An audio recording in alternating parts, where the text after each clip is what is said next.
기도드리겠습니다. 사랑의 하나님 아버지, 우리의 삶을 주관하시는 주님 앞에 이 시간 감사와 찬양을 드립니다.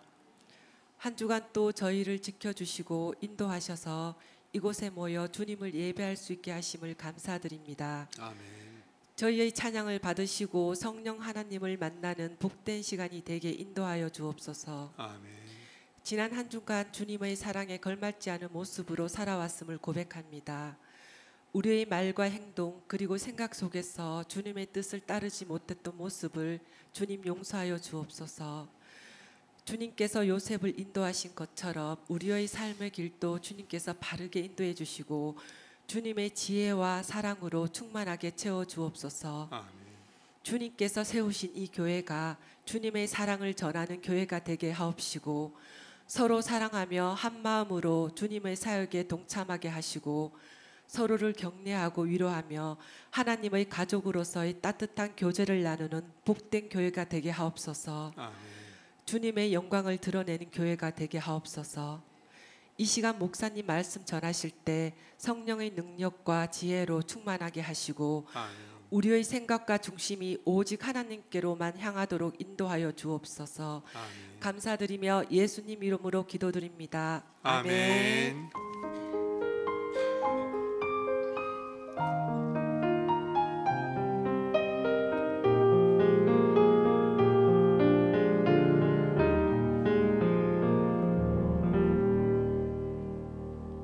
하나님 말씀 함께 보시겠습니다. 마가복음 10장 17절에서 31절, 신약성경 71면입니다. 마가복음 10장 17절에서 31절까지.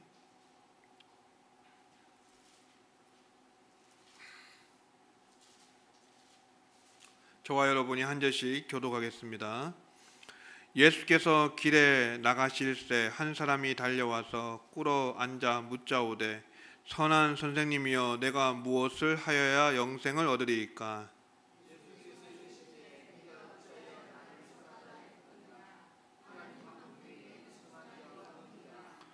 네가 계명을 안 하니 살인하지 말라, 간음하지 말라, 도둑질하지 말라, 거짓 증언하지 말라, 속여 빼앗지 말라, 내 부모를 공경하라 하였느니라.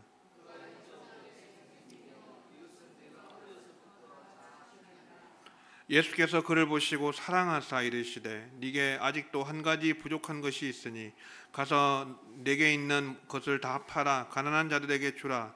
그리하면 하늘에서 보화가 네게 있으리라. 그리고 와서 나를 따르라 하시니.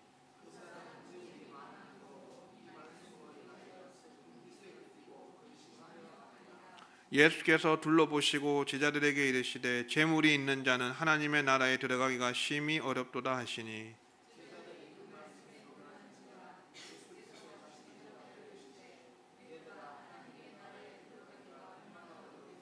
낙타가 바늘기로 나가는 것이 부자가 하나님의 나라에 들어가는 것보다 쉬우니라 하시니.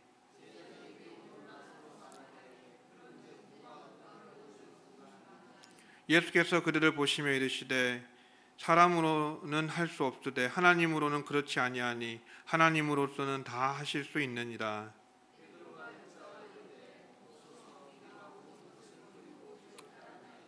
예수께서 이르시되 내가 진실로 너희에게 이르노니 나와 복음을 위하여 집이나 형제나 자매나 어머니나 아버지나 자식이나 전토를 벌인 자는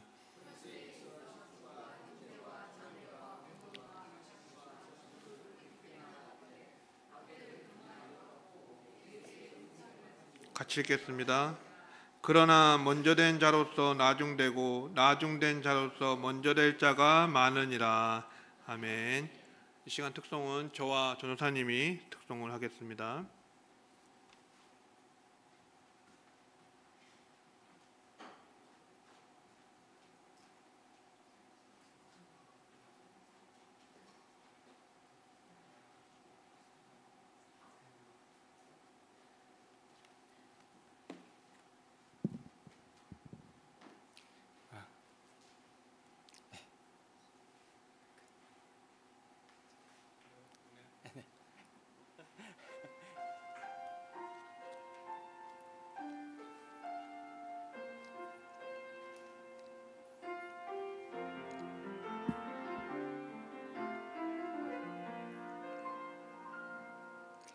내가 천사의 말 한다 해도 내 맘에 사랑 없으면 내가 참 지식과 믿음이 있어도 아무 소용 없으니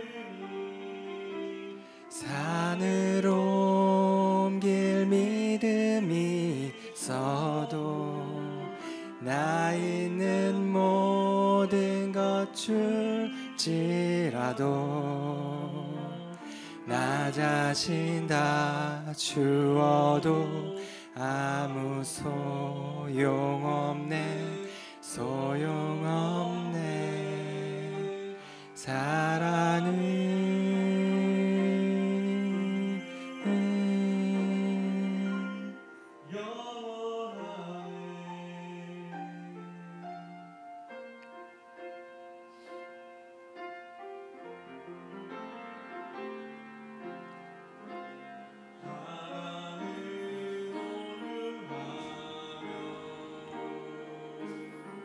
사랑은 자랑치 않으며 교만하지 아니하며 불이 기뻐하지 아니하네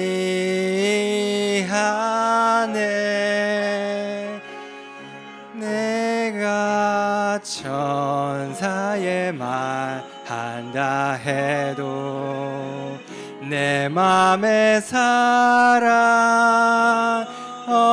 없으면 내가 참 지식과 믿음 있어도 아무 소용 없으니 산으로 옮길 믿음이 있어도 나 있는 모든 것 줄지라도 나 자신 다 주어도 아무 소용없네 소용없네 사랑은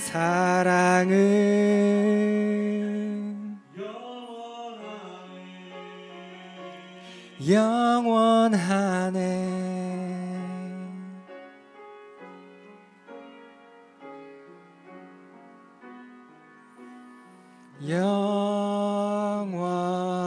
영원히 아멘.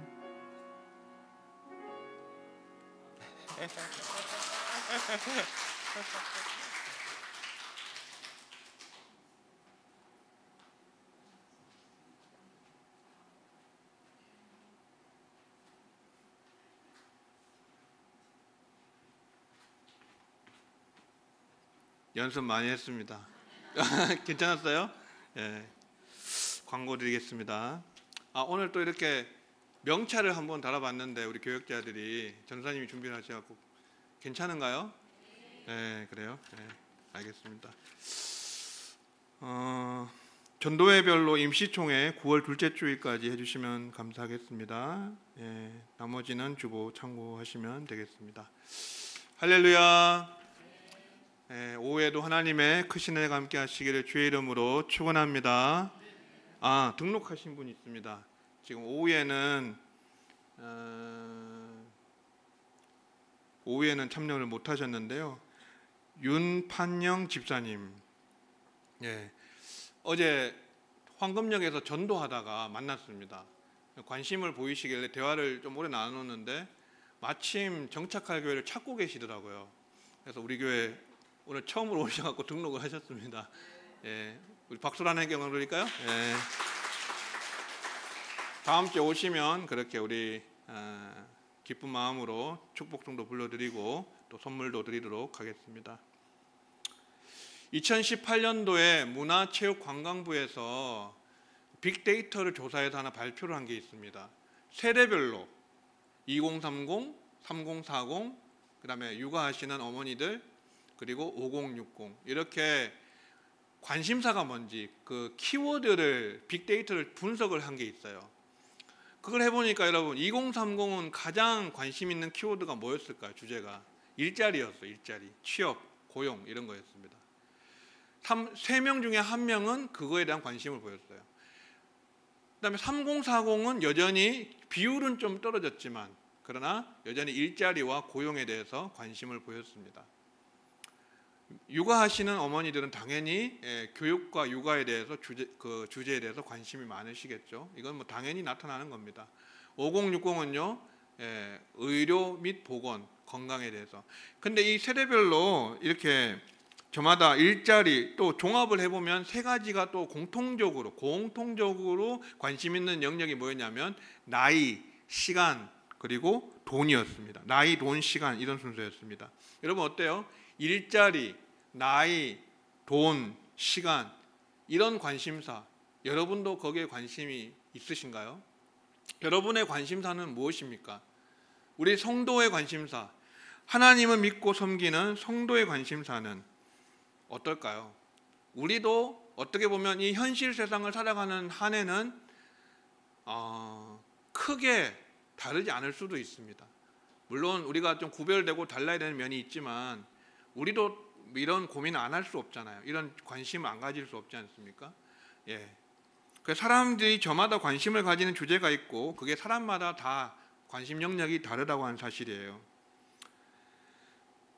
그런데 문제는 정작 중요한 것, 우리에게 정말 중요한 것, 사람들에게 정말 중요한 관심 영역, 주제가 있는데 거기에 대한 크게가 아니고 아예 관심이 없다라는 것이죠.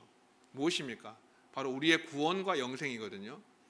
우리 영혼의 구원과 영생, 이거는 정말 중요하게 관심을 가져야 될 부분입니다.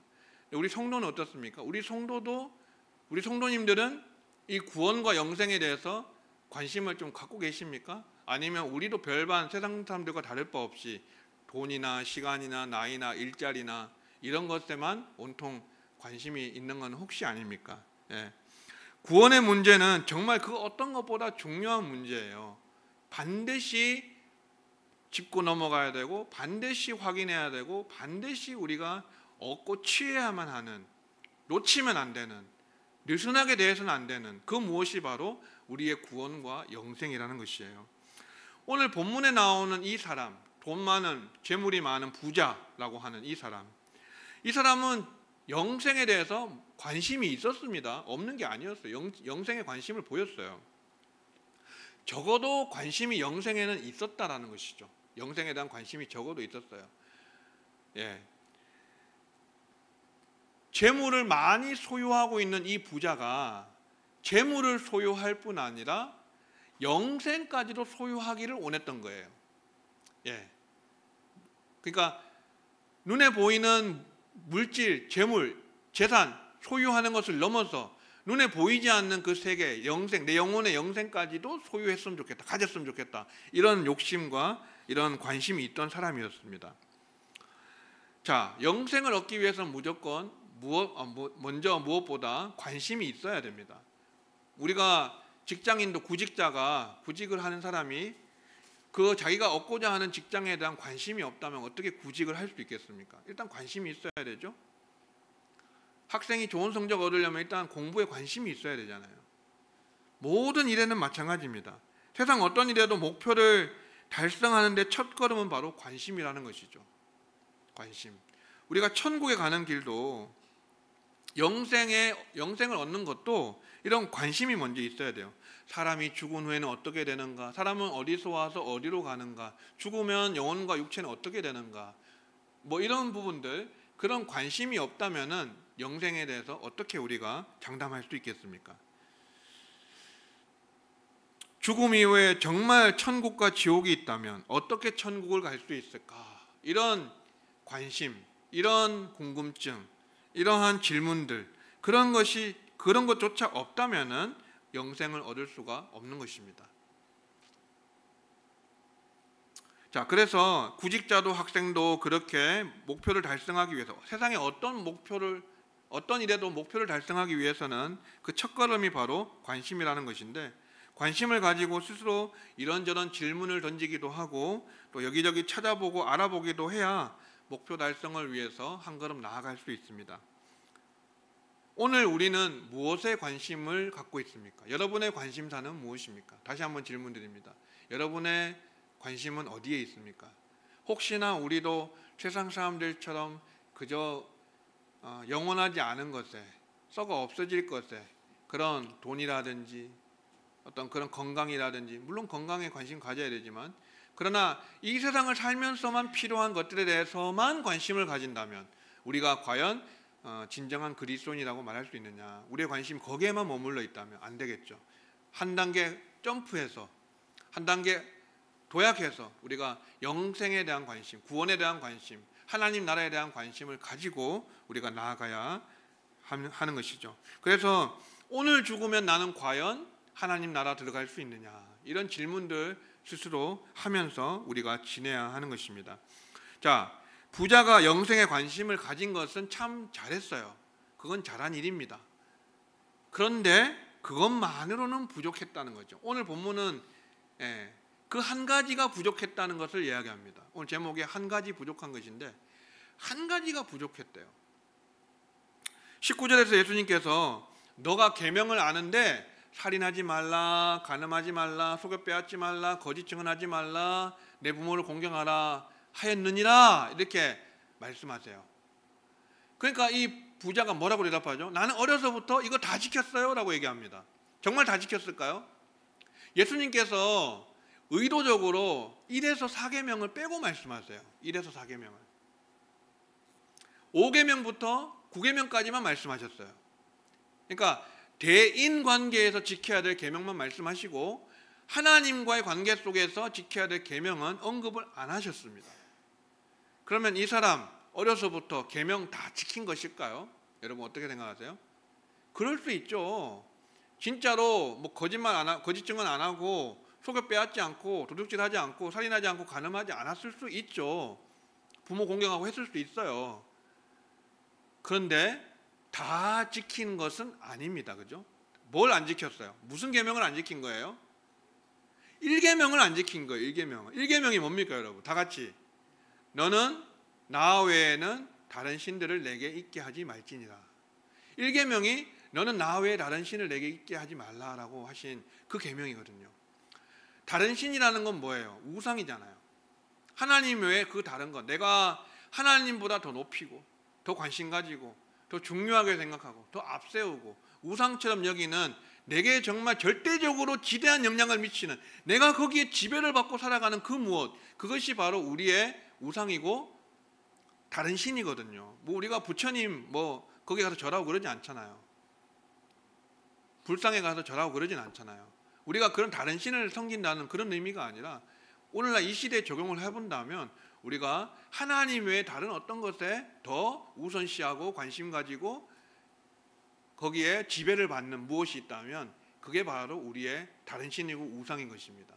그러면 이 부자, 이 사람, 다른 본문에 보면 부자 청년이라고 그러고 관리라고도 했습니다. 부자 청년 관리. 어쨌든 이 사람은 그러면 이 사람에게 다른 신과 우상은 뭐였습니까? 재물인 거예요. 재물. 그게 문제인 거예요. 재물.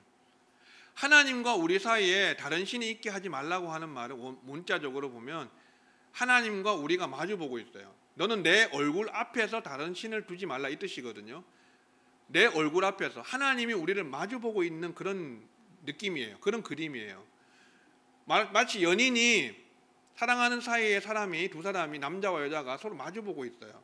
근데 그 사이에 누가 불청객이 끼면 되냐는 거죠. 안 된다는 거예요. 하나님과 우리 사이에는 아무것도 끼면 안 된다.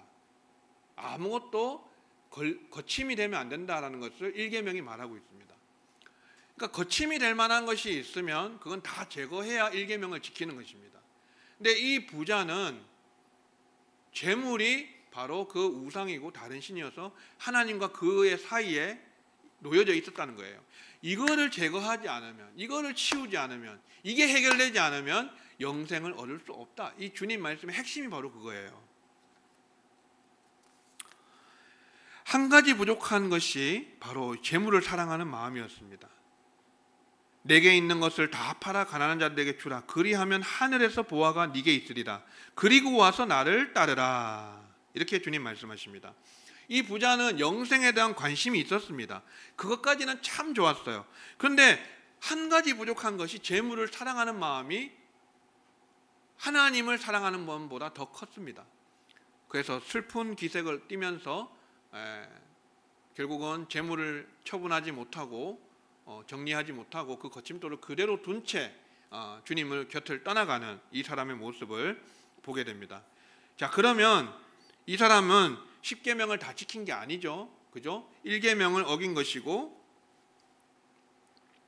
하나님께서는 이런 1계명, 가장 중요한 계명, 하나님과 우리 사이에 다른 것이 끼어 있는 상태, 다시 말해서 우리의 마음이 나누어져 있는 상태, 하나님도 마음을 두고 또 다른 재물도 마음을 두고, 하나님도 사랑하고 이 세상도 사랑하고, 하나님도 섬기고 어떤 내가 추구하는 어떤 그런 야망이라든지 명예라든지 권력이라든지 아니면 자녀를 너무 사랑하는 마음이라든지 재물을 포함해서 모든 그런 것들, 그렇게 두 가지를 겸해서 섬기는 것, 하나님과 재물을 겸하여 섬길 수 없다는 것처럼 그런 이중적인 마음을 하나님은 절대로 기뻐하시지 않습니다. 여러분, 자신을 냉철하게 한번 생각해 보십시오. 오늘 이 시간 여러분에게 이 예배 시간이 주어져 있습니다. 이 한 시간 이 본문을 읽고 지나가면 또 언제 이 본문을 여러분 대하시겠습니까? 여러분 냉철하게 자기 자신에게 한번 질문해 보세요. 하나님과 나 사이에는 과연 뭐가 끼어 있지는 않는가? 나는 혹시 마음이 나누어져 있지는 않는가? 나는 혹시 이중적인 마음을 품고 있는 사람은 아닌가? 목사도 그럴 수 있고 중직자도 그럴 수 있습니다. 저도 그럴 수 있고 여러분도 그럴 수 있어요. 그것을 거치는 것을 해결하지 않으면 주님을 따라갈 수 없다는 것을 말씀합니다. 그리고 와서 나를 따르라 했거든요. 너 재물을 가난한 자들에게 다 나눠주고 너 재물 사랑하는 마음을 다 내려놓고 그리고 나를 따르라. 너와 나 사이에 거치는 것을 다 제거한 후에 그리고 나를 따라와 라고 말씀하세요. 그래서 여러분 1계명을 지키지 못한 것은 결국 뭐를 말합니까?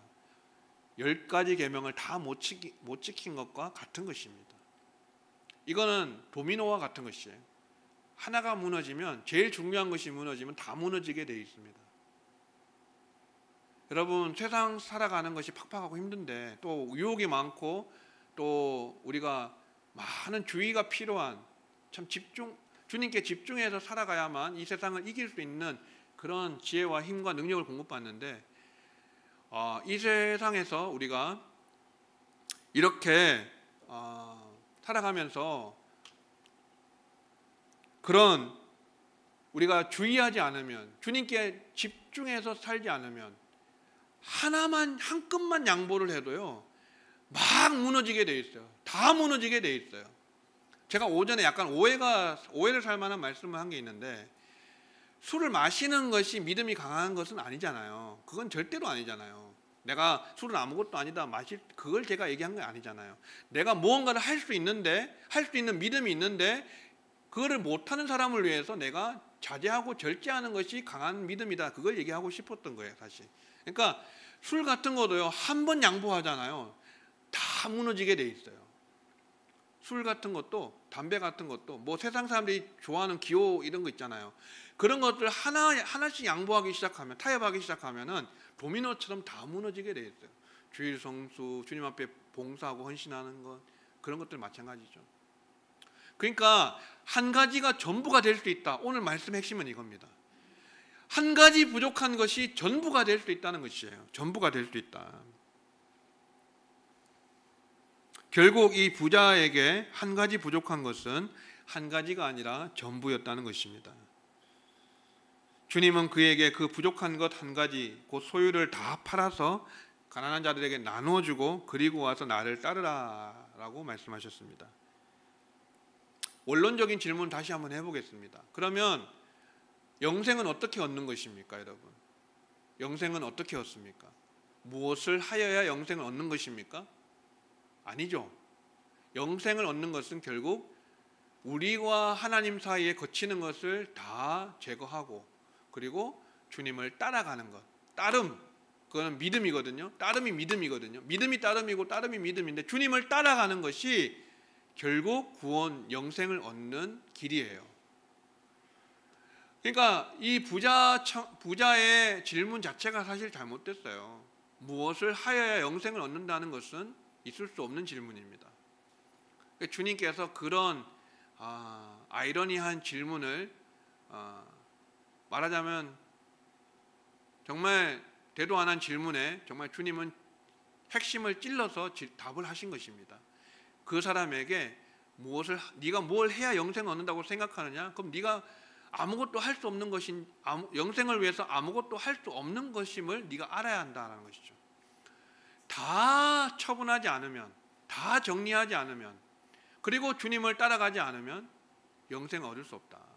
다 거치는 것을 해결하고 나를 따르라라고 하십니다.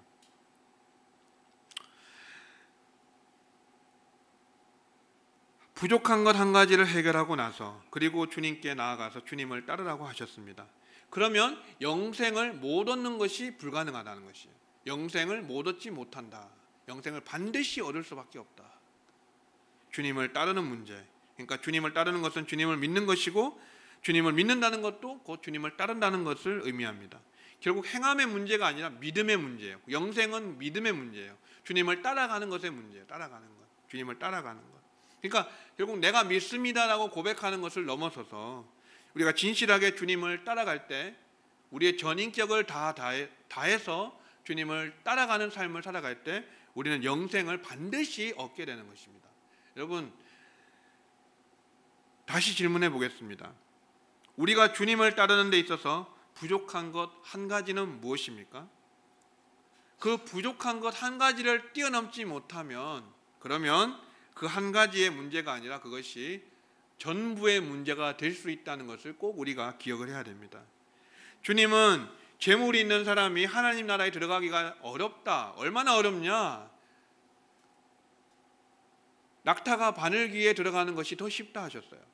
거의 불가능하다고 말씀하셨는데 그러나 끝에 그렇게 말씀하셨죠. 하나님으로서는 다 가능하다. 하나님으로서는 다 하실 수 있다. 부자라고 무조건 천국에 못 들어가는 건 아니잖아요. 부자 중에 천국에 들어간 사람 누가 있습니까? 성경에 삭개오가 있잖아요. 자신의 재산 절반을 가난한 자들 위해서 나눠주겠다고 했던 삭개오. 그는 예수님을 만나서 삭개오는 예수님 만나서 재물을 사랑하는 마음을 뛰어넘었어요. 그잖아요. 그래서 영생이 그에게 임하여서 머물게 됐다는 것이에요. 어떤 사람은 재물이 예수님을 따르는데 걸림돌이 되기도 하고 어떤 사람은 많은 재물을 가져도 그 재물 가지고 선한 일에 하나님 나라 영광을 위해 사용하는 사람도 있어요. 그러니까 재물이 꼭 천국 가는데 걸림돌이 되는 그건 건 아닌 것입니다. 각 사람에게 다 다른 것입니다. 사람마다 다 차이가 있는 것이에요. 그러나 물론 주님의 말씀처럼 재물이 돈을 사랑하는 마음이 영생을 얻기에 가장 걸림이 되는 건 사실입니다. 그래서 부자가 하나님 나라에 들어가는 것이 그렇게 어렵다고 말씀한 거죠. 근데 어떤 사람에게는 그 걸림돌이 돈이 아니라 재물이 아니라 명예나 권력이 될 수도 있고 자녀를 사랑하는 마음이 될 수도 있고. 그래서 중요한 것은 우리가 주님을 따르는 데 있어서 거치는 것이 없어야 한다는 것이에요.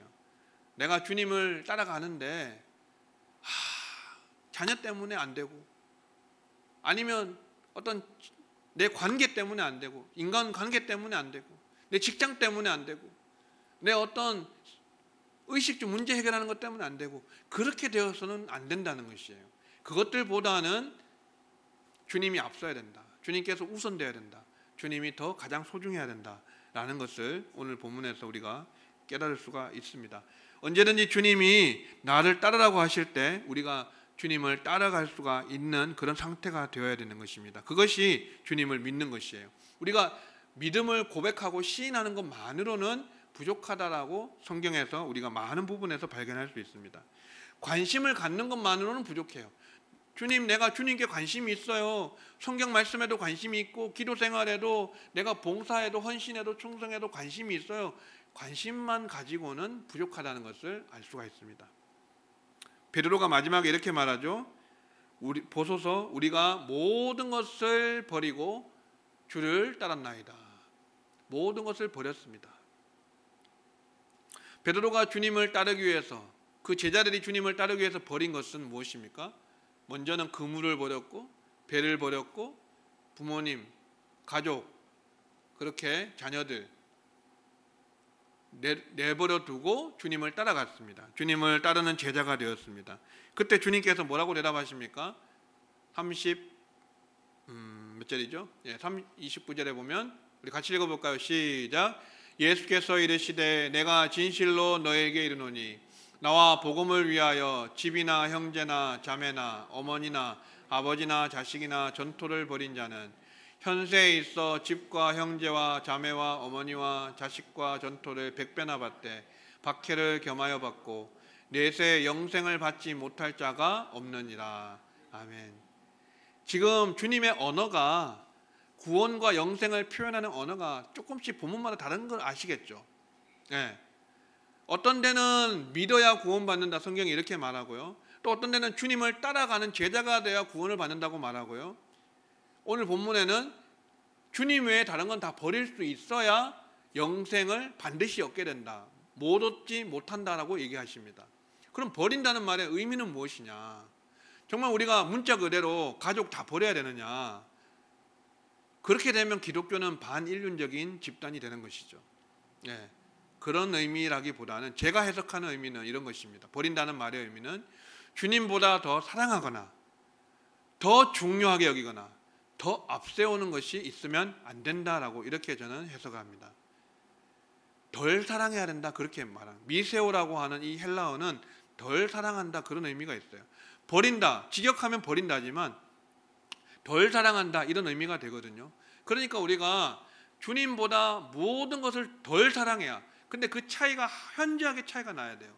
주님을 사랑하는 마음이 이만하다면 가족과 내 직업과 동료와 친구와 이런 그런 주위의 관계들을 우리가 사랑하는 마음은 한없이 좀 작은, 이런 차이가 엄청나게 나야만, 그래야만 우리가 주님을 넉넉하게 따라갈 수가 있어요. 그만큼 우리가 주님을 향한 헌신도라든지 주님을 향한 사랑이라든지 주님을 향한 열정이라든지 이것이 굉장히 차별적으로 좀 월등히 좀 차이가 나야 됩니다. 그래야 거치는 것이 있을 수가 없지, 주님 사랑하는 거랑 가족 사랑하는 거랑 비슷하면 언젠가 거침이 될 수도 있어요. 그런 것이 없어야 된다는 것을 말씀하는 것입니다. 베드로와 이 제자들은 주님을 위해서 그 배와 그물과 집과 가족을 버렸습니다. 그 최후의 보루가 바로 주님이었던 것이죠.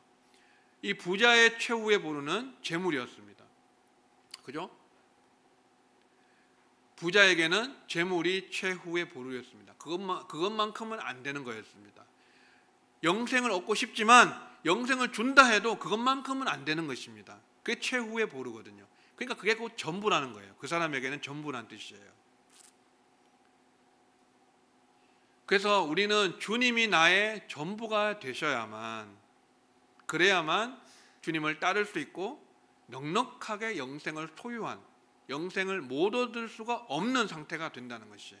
주님은 확실하게 영생을 얻는 길을 말씀하시는 거예요. 믿으면 구원받는다는 말은 아주 최소한의 그것을 얘기하는 것입니다. 최소한의 믿으면 구원받는, 예수님을 믿으면 구원받는 최소한을 얘기하는 것이고요. 그것보다 조금 더 깊은 단계로 얘기한다면 주님의 제자가 되어야 한다는 것을 말씀하고요. 그것보다 훨씬 더 깊은 것은 주님보다 더 사랑하는 것이 있으면 안 된다, 버려야 된다라는 표현을 쓰는 거예요. 주님께서 이렇게 다각도로 구원에 대해서, 영생에 대해서 다각도로 설명하고 계신 거예요. 여러 가지 언어로.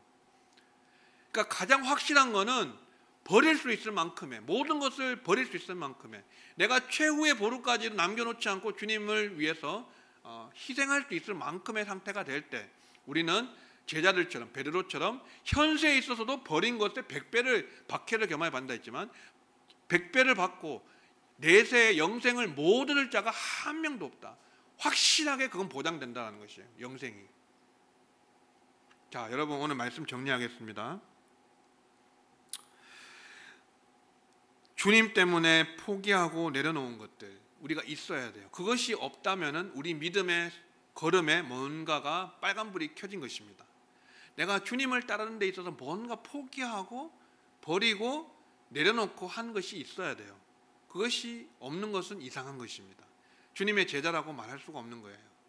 믿음이라는 것은 따름의 문제고 따른다는 것이 곧 믿는 것이기 때문에 여러분 그 따름에 있어서 주님을 따름에 있어서 거침이 될 만한 것은 무엇이든지 다 제낄 수 있어야 돼요. 다 사랑하는 아내도 남편도 자녀도 부모도 주님을 따르는 데 있어서만큼은 방해된다면 다 이렇게 사이드로 제껴놓을 수 있어야 돼요.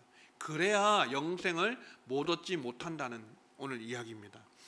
오늘 우리는 주님께서 우리를 위해서 전부를 내어주신 그것을 우리 믿음으로 고백합니다. 십자가 위에서 당신의 생명을 내어주시기까지 우리를 사랑한 전부를 내어주셨어요. 그렇다면 우리에게도 주님이 우리의 전부가 되셔야 되지 않을까 하는 것입니다. 신앙이라는 것은 신앙생활은 뭐예요? 다른 말로 하면 주님의 전부를 우리가 받고 우리의 전부를 주님께 드리는 것이 우리의 신앙생활이거든요. 전부 대 전부예요. 전부를 주셨기 때문에 우리도 주님이 우리의 전부가 되셔야 한다. 이것이 주님을 따라가는 길이다라는 것입니다.